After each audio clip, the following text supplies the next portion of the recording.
Hey everybody, and welcome back to The Legend of Zelda Twilight Princess. I'm Zelda Master 2010, and well, in the last episode we finished up Arbiter's Grounds, and in this episode I'm gonna try to take this cursor off of the middle of the screen because it is rather annoying. But yeah, so in this episode we're gonna be heading to the shrine of where the Mirror of Twilight lies. This is basically the Mirror's chamber. The Mirror of Twilight chamber, the Mirror chamber. It's just called the Mirror chamber. That's what the text says, and the text is always right. I'm usually wrong when it comes to stuff like that. But yeah, what you want to do is go ahead, roll your way. You can see, you know, some connecting spiral things, and obviously you know what to use. You can be using your spinner head up there. But before that, we're interrupted by 4 Twilight Beasts, and we're gonna have to take him out. Yes, this will be a new place to teleport to. What you want to do is go ahead and take out the far ones. You know, just one jump. Attack, and that's kind of it. But yeah, actually there's 5 of them. Wow, that's rather neat. Not really, because then it takes a while, but yeah, you want to see if you can get this one aggroed and see if he'll come to you. You just need to be close enough. If they're close enough, okay, this should do it. Yeah, hit them both, and then there we go. And that does that, everybody. It wasn't too hard. If you want to go in and take out all of them, make sure to take out 2 or more at the same time. When they're all about to die, let's pick up one of these hearts that they drop and head our way up here and see what there is at the top of this, because you can't really see from, you know, all the way down there. So now we're going to figure out, you know, head up here. Lots of momentum. Once you make it up, you'll fall into place where you can spam the B button and hit and spin to pull out the Mirror of Twilight, and then the whole statue thing that you're on will actually sink in and you should become a measly platform, which is still rather cool. But there you go. Yeah, it's all chained up and things, and there's actually a really neat cutscene that's gonna happen right now, really important too, that I'm actually gonna be quiet for. But yeah, there you go. There is the mirror itself. Well, not really the mirror, this is just a rock, but you're gonna see exactly what's up. Anyways, I'm gonna be quiet from here.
A lot has been answered right now. I think now we know where Ganon gets his signatured similar move like the Falcon Punch in the Super Smash Bros. Series. He actually used it as soon as he broke free, but in all seriousness, yeah, so as we know, Ganon broke free in that cutscene and he was thrown back into the Twilight. Well, not back in, but he was thrown into the Twilight, and the Mirror of Twilight that will lead you to the Twilight is broken into fragments that are spread around Hyrule, you know, just to sum that up for you. And one in the snowy, you know, mountains, another one in the Sacred Grove, and one in the heavens. And I remember the first time reading one in the heavens, like, I just had butterflies in my stomach thinking, oh, we're gonna go to some heaven-like area, and yeah, we actually do. So for those of you who don't know, I hope you're excited for that, because it's really interesting. It's kind of different, really different than what you usually see in any Zelda game. So yeah, it's one of the more interesting parts. Now anyways, let me just get my cursor working. We're gonna want to head to Castletown. Now, we're supposed to head into Castletown, but there are a couple things we want to do with our new and improved spinner, and just something I did actually forget that we're going to be doing as well. Just a couple things to collect, you know, make use of this episode, because it's been dragging on. At least I'm assuming it has been, because that cutscene, I'm not completely sure. I fell asleep through half of it and stuff, so I'm not really I'm kidding. But yeah, so anyways, go ahead and make your way over here. Now we could have done this after the Lake Bed Temple, or just once we got the claw shot. I just, you know, am too stupid to do it. So yeah, once again, let's get our cursor working. I don't know why it never does work, but it'd just be so much easier to have the pointer, you know, be turned off. I'm not gonna do that because this is a Wii version, and I want to make use of it. So yeah, okay. There's a butterfly in here, yeah, and there you go. That's the second pair. The other pair actually lies back there. It's also by some flowers. So anyways, right here you're going to want to go ahead and dig your way in. Now there's nothing too important over here, but it's still, you know, worth getting, because it's still lots of money. Because yeah, we're going to be getting a lot of money in here. First thing you want to do is avoid these armadillos. I forgot what they're called initially, but there's something Armo something. But anyways, you want to take off their armor and destroy them with 2 hits, or you can throw their armor on them and then hit them once, because that counts as a hit. They actually are really annoying. I don't know what the point of this is, but yeah, you're supposed to do this and apparently have fun while doing it. So yeah, I'm gonna go ahead and take off all their armor so I can hit them repeatedly and just get this done with easily. There you go. I think that's all of them. Not completely sure. Maybe there's one more hidden in the room. Nope, that was all of them. And the way you know you did them all, you'll see, yeah, chest appears from light and darkness. And let's see what's inside the chest. And yes, I mentioned it was money, and it was money. I stand corrected. It was 100 rupees, which is a lot, and we could use it sometime. Not anytime soon, because we don't necessarily need it at the moment. Kind of we do.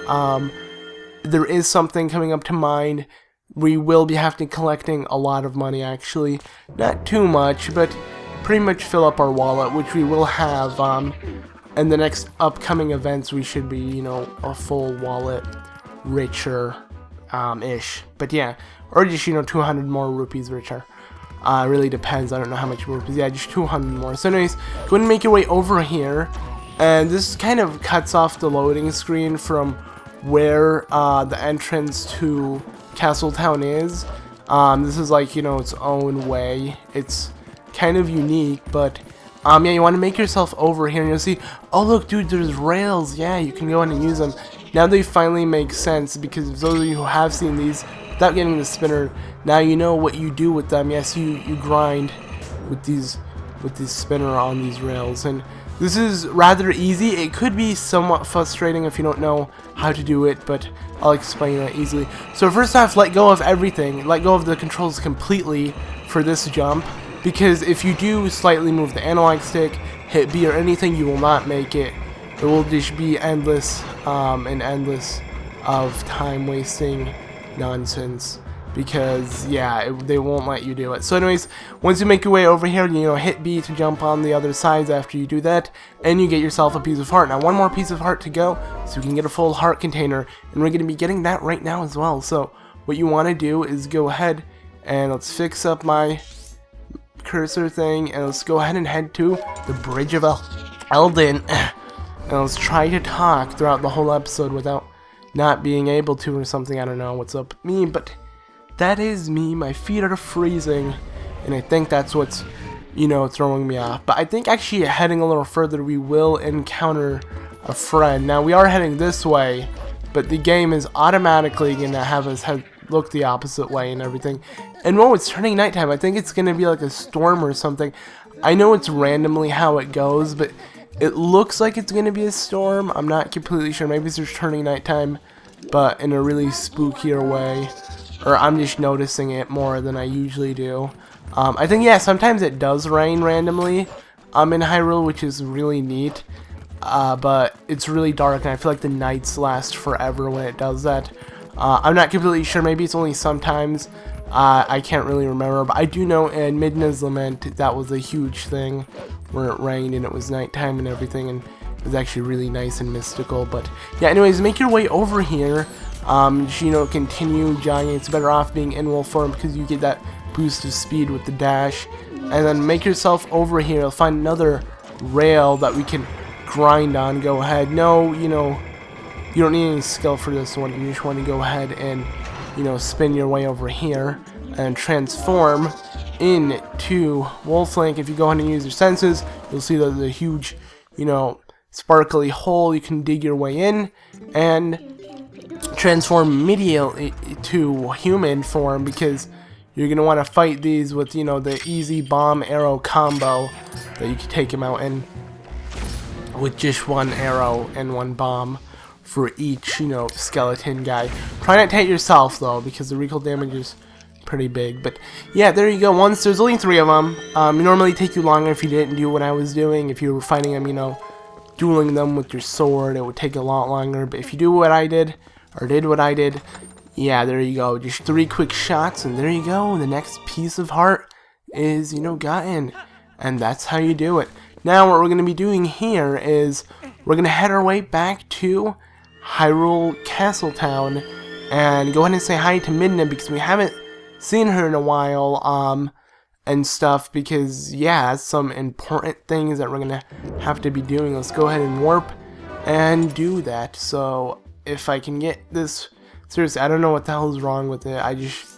It's been not nice recently with me.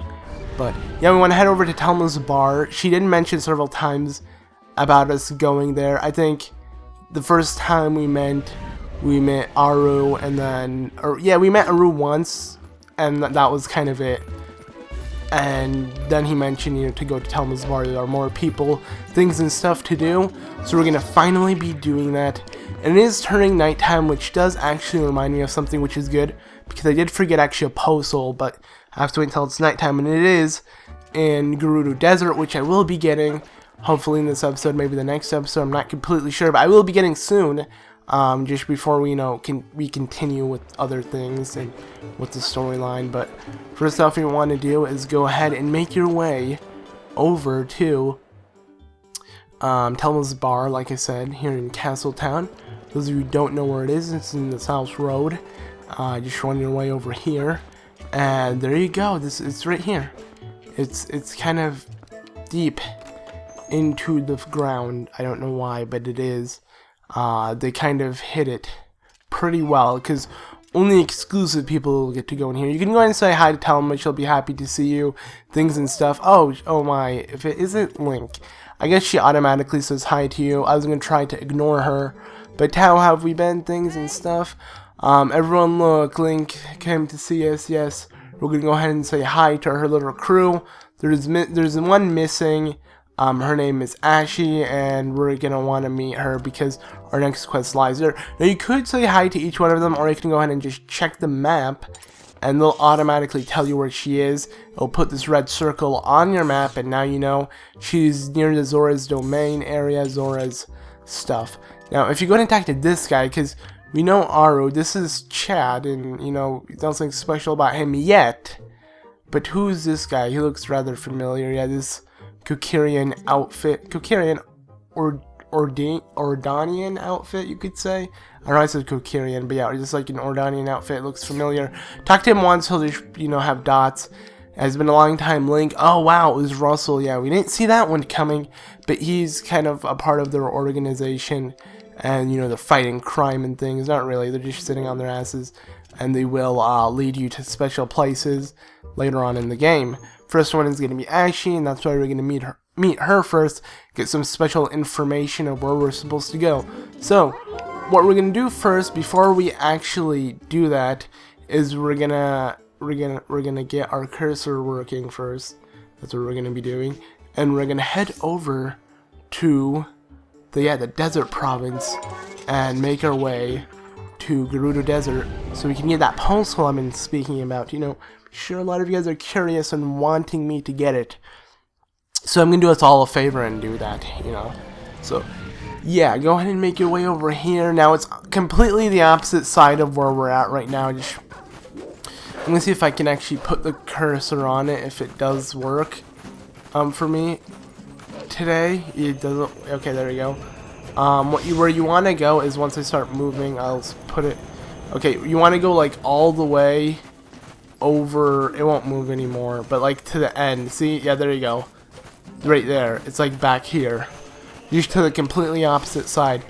I apologize for like these problems I'm having with the cursor, the mouse thing.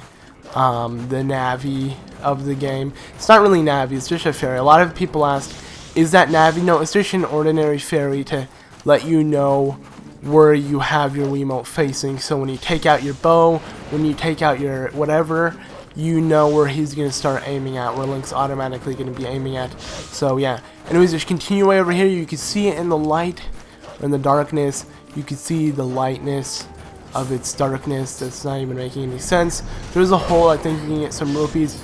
I honestly don't care. I'm just going to go ahead and grab the Postle and have it done like that.